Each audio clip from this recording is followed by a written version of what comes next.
If you want to do something, put your head down, work harder than anyone else. I think if you've got that sort of personality, you will succeed.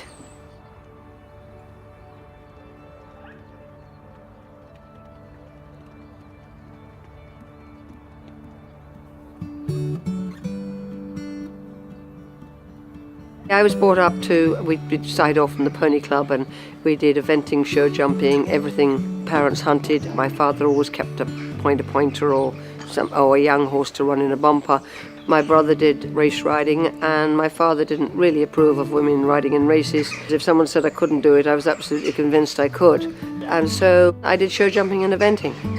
After I married Johnny, he had a permit, and so eventually I took over that permit, and then I took out a full public license as a trainer. I've got a great family behind me. When my husband Johnny died, I was surrounded by my children, and they didn't lose faith in me, and they said, go on, you can do it. I'm stubborn, and if you're stubborn, you usually get through most things. I think Emma and Kate are great. They both work very, very hard. Sometimes I hope that I don't take them too much for granted.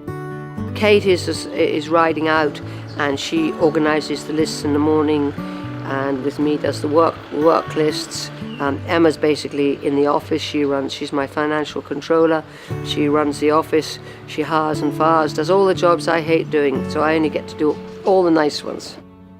The routine here is that we start at 8 o'clock in the morning, and people come in and feed, hay, water, or everyone's got their assigned jobs, and then they come in and we ride the first lot, and that's about 8:15. And then we basically go 9:15, 10:15, 11:15, 12:15. And then in the afternoon, horses get fed at lunchtime, and they're all finished up at 5 o'clock.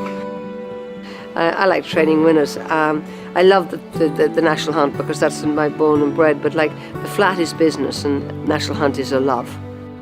Punchestown Festival to me is very special. I rode in my first European Championship there in 1967.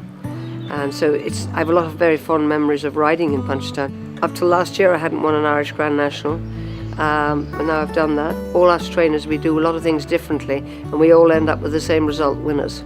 Every time of the year is exciting. You get the young National Hunt horses coming into you in September, and you look at them, and you get the yearlings in, and you look at the 2-year-olds this time of year, and I'm the whole time looking at them thinking, are you the big star, or are you the big star, or is that ugly duckling down this road there, is he going to be the big star? They're really rather like children. They all develop at different times. They all have different personalities. I don't care what anyone says. It's an awful lot of luck. You've got to have the right horses. They've got to stay sound.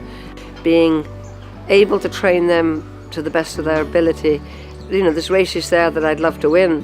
I'd love to win an English Grand National, and I just love to have a Royal Ascot winner. And then I've been placed in a few classics with the horses, and I'd love to win a classic. So I have loads of things I want to do. But, look, onwards and upwards is basically what I say. We've had a great year the last year, and just hope that this in 2018, can be nearly as good as 2017. It might be a bit difficult to top it.